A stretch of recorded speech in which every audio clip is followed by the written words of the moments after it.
وحده رب لا شريك له وأشهد أن محمدا عبده ورسوله الذي لا نبي بعده أما بعد. Ma'asyiral muslimin yang dimuliakan Allah Subhanahu wa taala, alhamdulillah pada malam hari ini dengan izin Allah Subhanahu wa taala kita bisa duduk di majelis ilmu. Dan tema pada malam hari ini karena masih ada sangkut paut dengan bulan yang sangat mulia, bulan Muharram.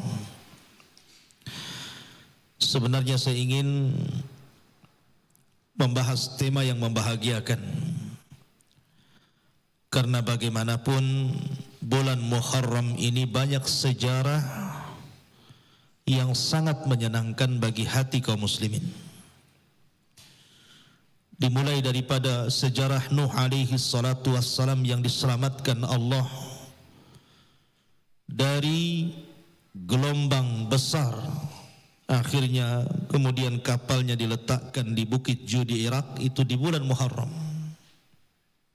Begitu juga Allah Subhanahu wa taala menyelamatkan Nabi Musa alaihi salatu wassalam dari tentara Fir'aun, itu pun di bulan Muharram. Artinya bulan ini banyak sejarah yang menyenangkan. Tetapi bulan ini pula apabila kita mengingat tentang sejarah salah satu cucu Nabi sallallahu alaihi wasallam, Husain, terkadang tersayat hati kita, sedih kita mendengarnya karena kematiannya tidak wajar.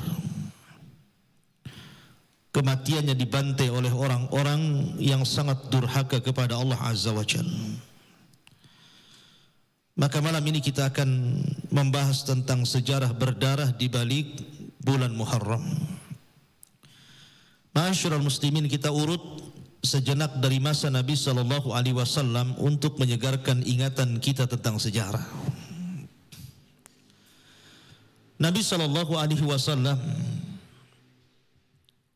diutus oleh Allah Subhanahu wa taala basyiran wa nadhira,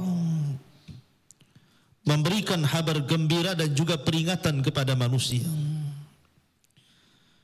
13 tahun Nabi itu berdakwah di kota Mekah supaya penduduk Mekah itu mau mentauhidkan Allah, mau mengucapkan la ilaha illallah Muhammadur Rasulullah. Kemudian berkembang ke kota Madinah. 10 tahun Nabi SAW di kota Madinah, sampai turun ayat idza jaa nasrullahi wal fath wa ra'aitan nas yadkhuluna fi dinillahi afwaja.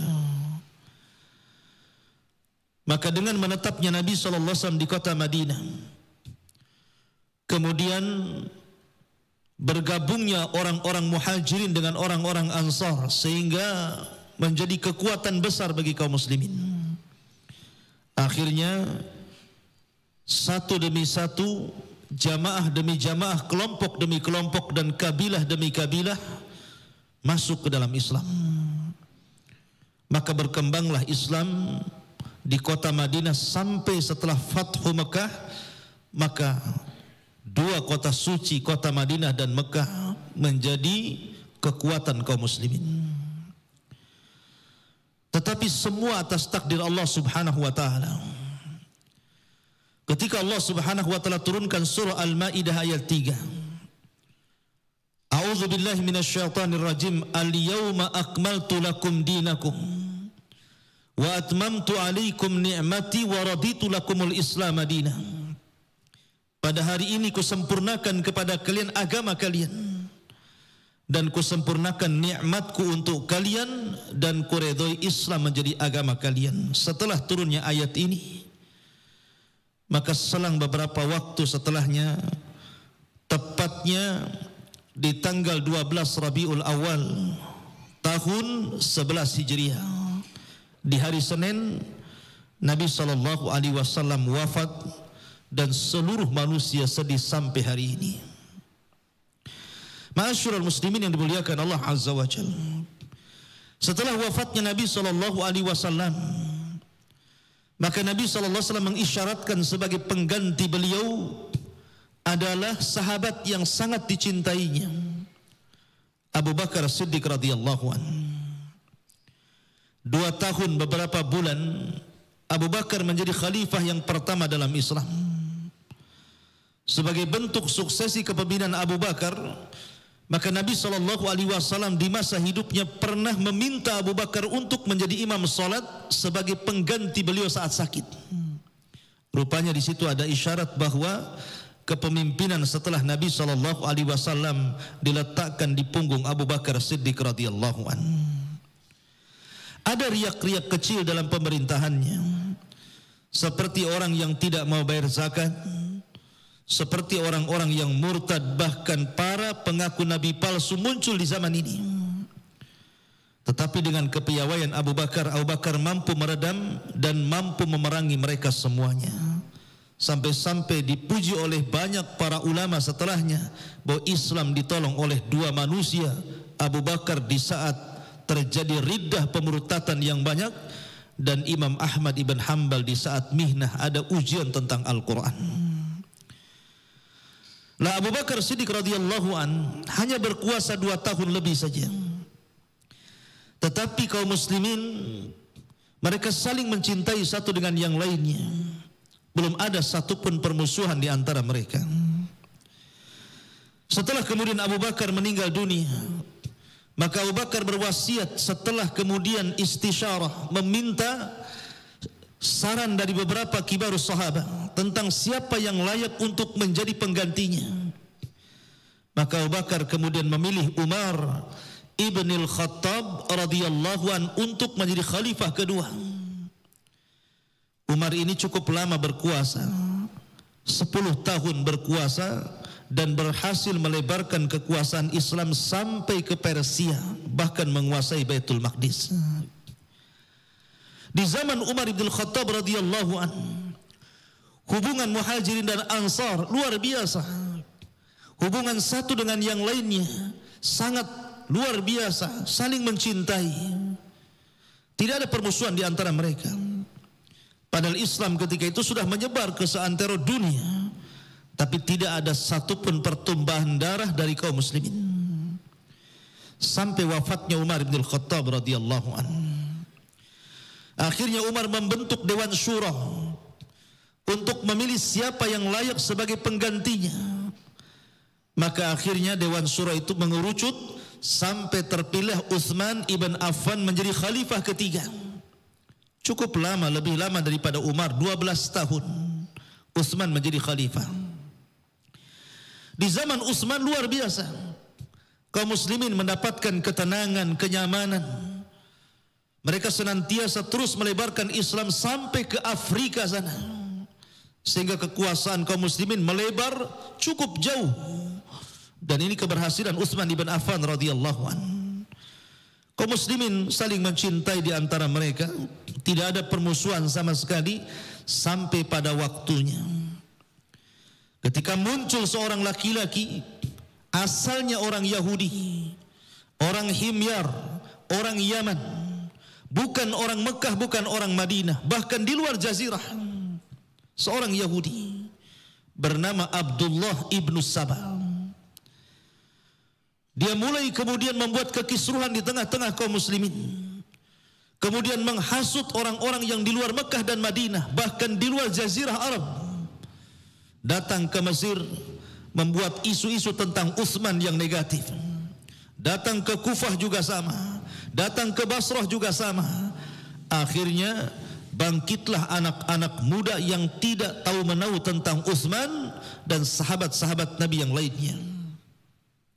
Bergerak mereka di musim haji, bukan untuk haji, tapi untuk melakukan demonstrasi dan memberontak kepada Utsman bin Affan radhiyallahu anhu.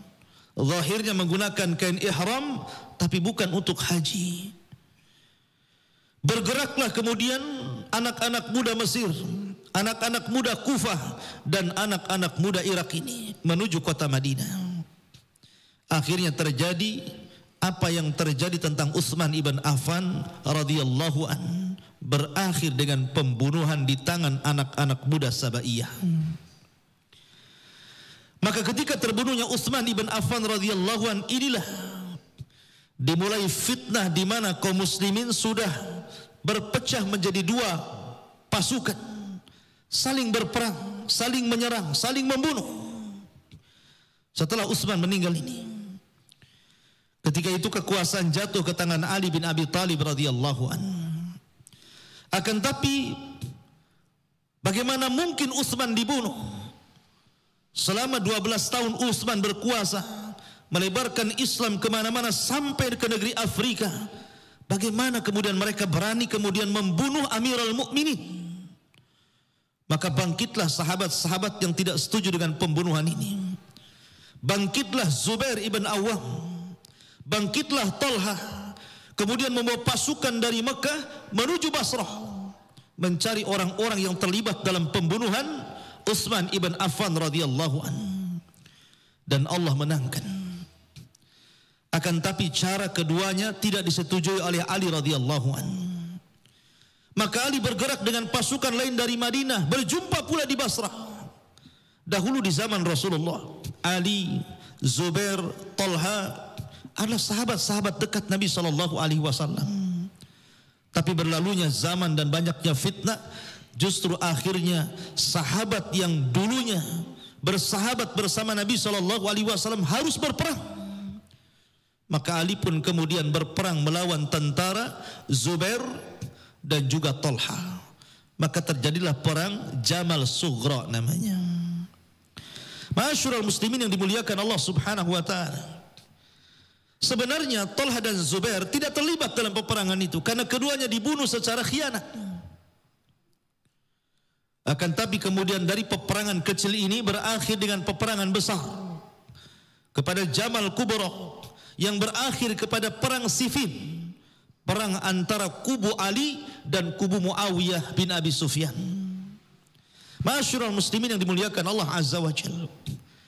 Setelah kemudian Ali radhiyallahu anhu memindahkan ibu kota dari Madinah menuju Kufah, di sini terjadi tragedi pembunuhan kepada Ali radhiyallahu an yang dilakukan oleh tiga manusia yang sangat durjana. Abdurrahman bin Mulzam, Bakar At-Tamimi, dan Abdullah ibn Abi Bakar At-Tamimi. Ketiga orang ini bersepakat untuk membunuh tiga manusia mulia, Ali bin Abi Thalib, Amr ibn As, dan juga Muawiyah bin Abi Sufyan, di waktu subuh ketika mereka hendak berangkat salat. Abdurrahman bin Mulzam berhasil membunuh Ali. Ketika Ali radhiyallahu an berangkat menuju masjid, dihadang oleh pasukan kecil yang dipimpin Abdurrahman bin Mulzam. Rupanya Abdurrahman bin Mulzam ini sudah menyiapkan pisau yang dilumuri racun. Kemudian terjadi perkelahian dan terjadi penusukan kepada Ali radhiyallahu an. Seorang penghafal Quran, seorang yang indah bacaannya, berani membunuh seorang yang sangat mulia di mata Nabi sallallahu alaihi wasallam, Ali bin Abi Thalib. Kemudian Bakar berusaha untuk mengejar Muawiyah, tapi Muawiyah terluka tapi tidak sampai mati, tapi lukanya menjadikan dia mandul dan tidak punya anak kecuali Yazid bin Muawiyah. Adapun Abdullah ibn Bakar berusaha untuk membunuh Amr bin As, tetapi salah orang. Orang lain yang dibunuh dan Amr pun kemudian lepas dari pembunuhan. Ketika Ali radhiyallahu an kemudian meninggal dunia di tangan Abdurrahman bin Mulzam, seorang Khawarij. Ketika itu kekuasaan jatuh kepada putranya Hasan ibnu Ali. Tapi tidak lama, hanya 6 bulan sekian hari. Melihat bahwa pendukung ayahnya kemudian bergerak mendukung dirinya, Hasan ibn Ali. Kemudian mereka siap membalaskan dendam akan kekalahan ataupun akan apa yang sudah diperbuat ayahnya dengan Muawiyah di Syam. Maka bergeraklah pasukan Hasan ini. Dan pasukan Muawiyah pun sudah bergerak siap berperang, dua pasukan besar ini. Maka Nabi SAW pernah mengisyaratkan kepada Hasan, sesungguhnya di antara cucuku ini akan ada yang mendamaikan dua pasukan besar yang siap bertempur.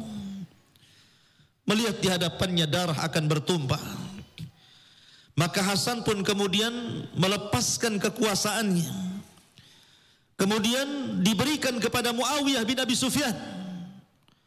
Dan ketika itulah terjadi pelepasan kekuasaan, maka kaum muslimin hari itu disebut tahun al-jamaah, di mana menyatunya umat Islam dari seluruh penjuru dunia. Ketika Hasan menyerahkan kekuasaannya kepada Muawiyah bin Abi Sufyan, karena sudah tidak ada dualisme lagi kekuasaan, hanya satu. Dan itulah keikhlasan Hasan menyerahkan kekuasaannya kepada Muawiyah, dan sebagai pembenaran dari sabda Nabi SAW. Lah inilah kemudian fase yang kedua yang disebutkan oleh Nabi SAW, bahwa Khulafaur Rasyidin itu hanya 30 tahun. Dimulai daripada Abu Bakar, kemudian Umar, kemudian Utsman, kemudian Ali, kemudian Hasan ibnu Ali. Setelah itu tidak ada lagi Khulafaur Rasyidin, yang ada Malikun wa Rahmah, kerajaan yang diliputi dengan rahmat Allah Azza wa Jalla. Dan raja pertama adalah Muawiyah bin Abi Sufyan dari Bani Umayyah. Lah ketika kemudian Muawiyah menjadi raja pertama dalam Islam, penguasa kaum muslimin, dan berhasil dia menyatukan seluruh kaum muslimin satu dunia, maka kondisinya semakin tenang. Satu dengan yang lain saling mencintai kembali, sudah tidak ada permusuhan lagi. Makanya tahun itu disebut Amul Jamaah, tahun persatuan kaum muslimin. Tapi ketika detik-detik wafatnya Muawiyah bin Abi Sufyan, kesalahan dia adalah mewariskan kekuasaannya kepada Yazid, putranya Yazid bin Muawiyah. Padahal Muawiyah tahu di sana ada orang yang lebih mulia dibandingkan putranya. Di sana masih ada Abdullah bin Abbas radhiyallahu anhuma, turjumanul Quran. Di sana masih ada Abdullah ibn Umar yang sangat dipuji Nabi SAW. Di sana ada Abdullah ibn Amr ibn As. Di sana ada Abdullah ibn Zubair, dan banyak lagi kalangan sahabat yang lebih layak menjadi pemimpin dibandingkan Yazid bin Muawiyah. Tapi karena urusan politik, maka Muawiyah sudah kemudian berwasiat bahwa putranya yang akan menggantikan dirinya, Yazid bin Muawiyah. Sebagian besar para sahabat tidak setuju.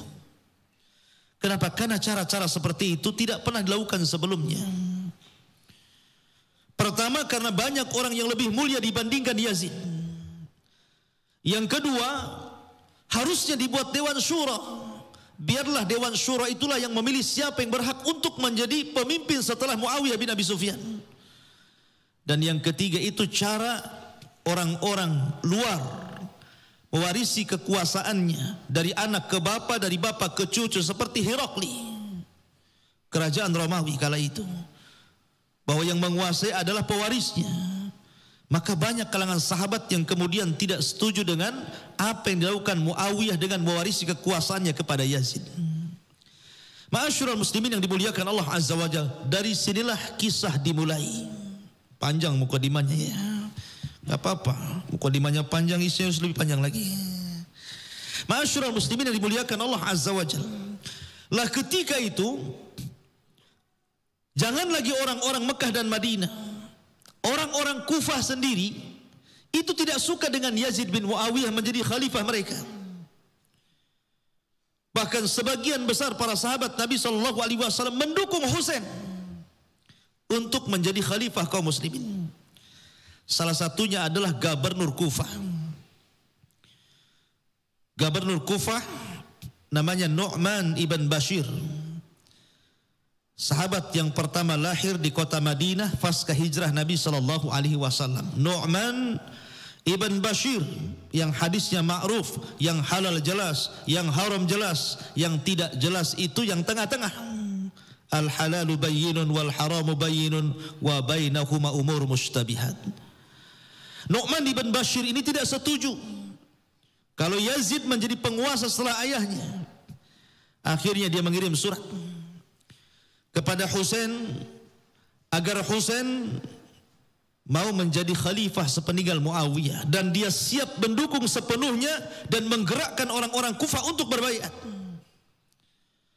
melihat kondisi orang-orang Kufah kemudian mau berbalik kepada kepada Husain ibn Ali, maka Yazid setelah menjadi khalifah kemudian dia mencopot Nu'man ibn Bashir yang tadinya menjadi gubernur Kufah, digantikan oleh Ubaidillah ibn Ziyad.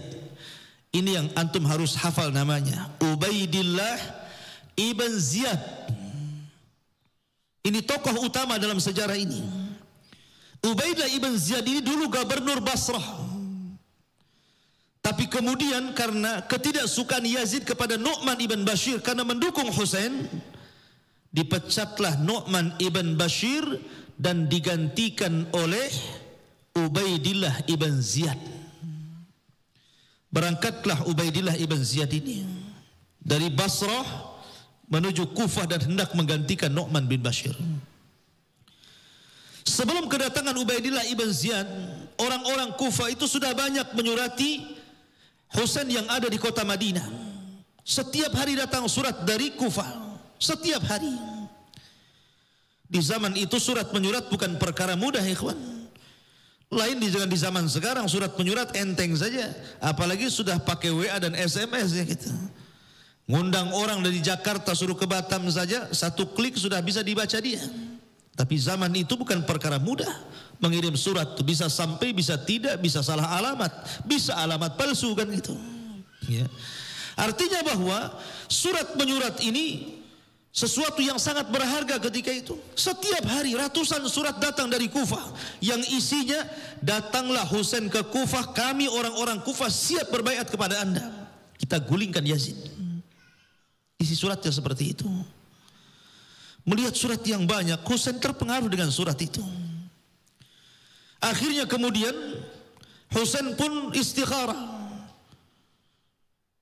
Setelah kemudian mengalami kemantapan dalam istikharahnya, maka dia pun siap dibaiat dan bergerak dari kota Madinah menuju Kufah.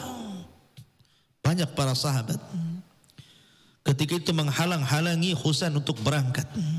Kenapa? Karena mereka tahu penduduk Kufah itu kaumun ghudur, orang-orang yang suka berkhianat. Bagaimana ayahnya meninggal dunia dibunuh di Kufah oleh Abdurrahman bin Mulzam. Artinya bahwa orang-orang Kufah itu tidak bisa dipercaya. Itu fatwa para sahabat. Banyak Abdullah bin Umar menasihati Husain jangan berangkat. Abdullah bin Abbas, Anas bin Malik, banyak para sahabat itu yang menasihati agar jangan pergi ke Kufah. Kalau mau jangan ke Kufah katanya. Berangkatlah ke Yaman. Kalau kamu ingin berkuasa dan dibaiat kaum muslimin, berangkatlah ke Yaman. Seluruh warga Yaman siap mengangkat anda menjadi khalifah. Karena warga Yaman penduduknya adalah loyalis bapakmu Ali bin Abi Thalib. Akan tapi Husain tidak mau juga berangkat ke Yaman. Padahal sudah ada pilihan terbaik. Semua karena takdir Allah subhanahu wa ta'ala yang menggerakkan Husain untuk berangkat ke Kufah. Akan tetapi sebelum berangkat, Husain pun mengirim anak pamannya namanya Muslim bin Aqil untuk menegaskan betul tak surat itu dari penduduk Kufah. Terus bagaimana loyalitas penduduk Kufah kepadanya? Betul nggak mereka siap membaiat? Berangkatlah Muslim bin Aqil dan dua orang sebagai khiritnya, sebagai penunjuk jalannya. Di tengah jalan khiritnya, penunjuk jalan Muslim bin Aqil meninggal dunia di tengah lautan. Sebenarnya Muslim bin Aqil agak bimbang karena sudah terjadi musibah. Tapi sesampainya di Kufah, memang betul-betul penduduk Kufah sangat benci kepada Yazid dan sangat cinta kepada keluarga Nabi SAW. Sampai saja di Kufah dia disambut dengan baiat orang-orang kepada Husain. Bahkan sebagian mereka menyangka Muslim bin Aqil adalah Husain bin Ali. Melihat dukungan yang luar biasa dari penduduk Kufah ini, maka Muslim bin Aqil pun mengirim surat kepada Husain akan kebenaran surat yang setiap hari datang ke kota Madinah. Memang orang Kufah siap membaiat. Mendengar kemudian kericuhan di Kufah, politik sudah mulai keruh, maka Yazid bin Muawiyah mengutus Ubaidillah ibn Ziyad setelah menggantikan Nu'man bin Bashir untuk menenangkan perkara Husain di Kufah. Karena Yazid berada di Syam, maka berangkatlah Ubaidillah ibn Ziyad ini menuju Kufah.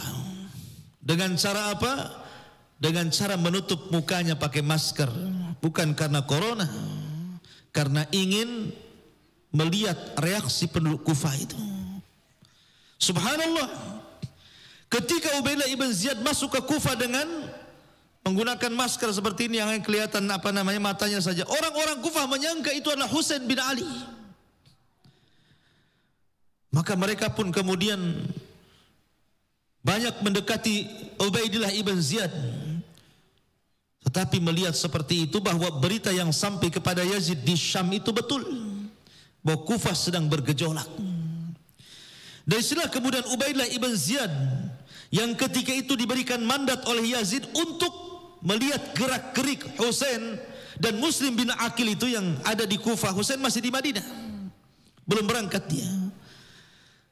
Tetapi dia ingin mencari-cari berita tentang Muslim bin Aqil, karena Muslim bin Aqil ini bersembunyi, tidak sembarangan orang berjumpa dengan dia, karena dia adalah bagian daripada tangan baiatnya Husain ibn Ali.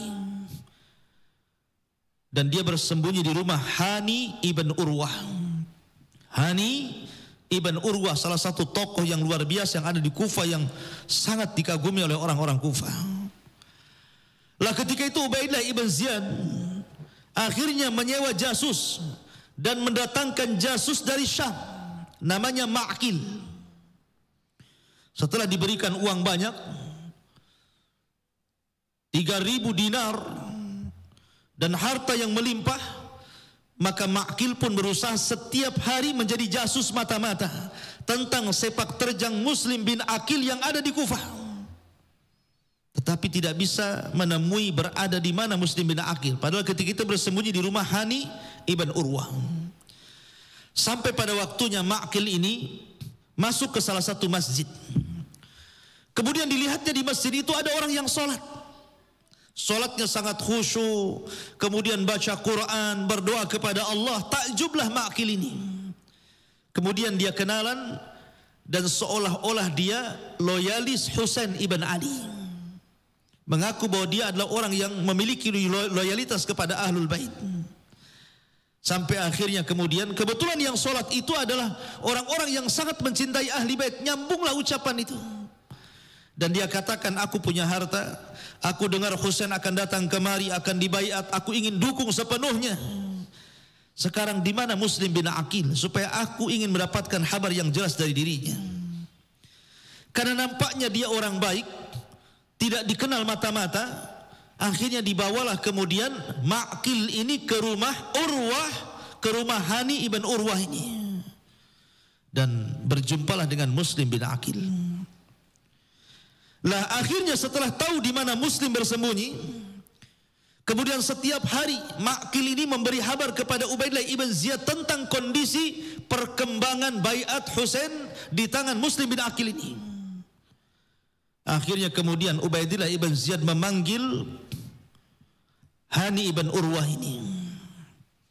Dipanggilnya dia menuju istana. Kemudian setelah dipanggil diadili. Apalagi kemudian tuduhannya dia telah menyembunyikan Muslim bin Aqil. Akhirnya dia pun disakiti dan dipenjarakan.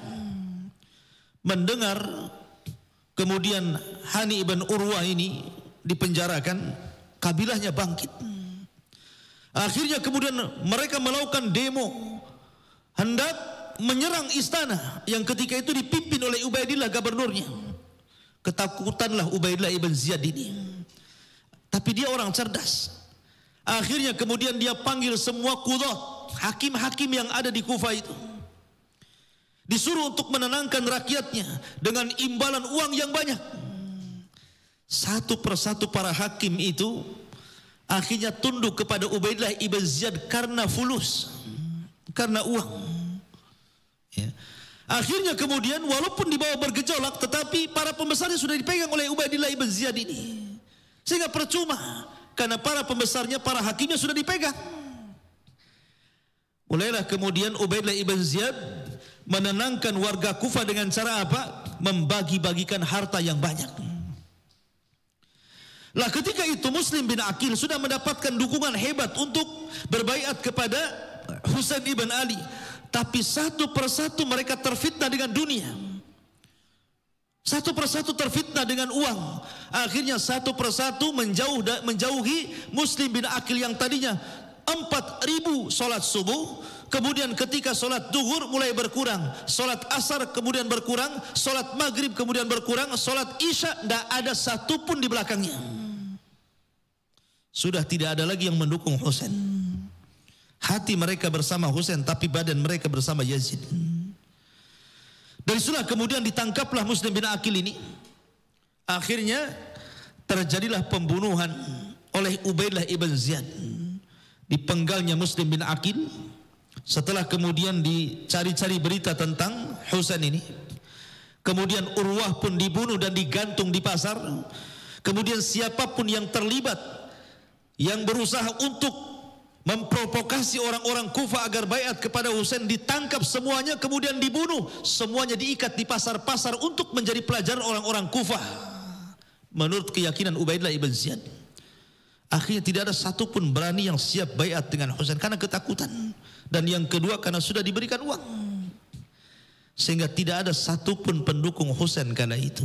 Lah Husain tidak tahu kalau di Kufah sudah tidak ada pendukungnya itu. Karena ketika sampainya surat itu di awal-awal kepada Husain, tidak ada surat susulan yang menunjukkan bahwa orang Kufah sudah berkhianat masalahnya. Sehingga ketika itu Husain tetap berangkat.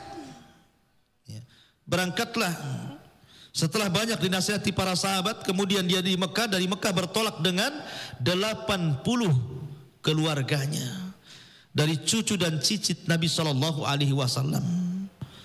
80 orang dan sedikit tentara yang dilibatkan untuk mengawal beliau sampai ke Kufah. Ma'asyiral muslimin yang dimuliakan Allah Azza wa Jalla. Sudah azan? Iya. Ya, karena sudah azan bersambung kita ceritanya. Mudah-mudahan ada manfaatnya. Insyaallah kita sambung lagi di lain kesempatan. Mudah-mudahan ada manfaatnya. Subhanakallah bihamdika asyhadu an la ilaha illa anta astaghfiruka wa atubu ilaik. Allahu ta'ala alam. Assalamualaikum warahmatullahi wabarakatuh.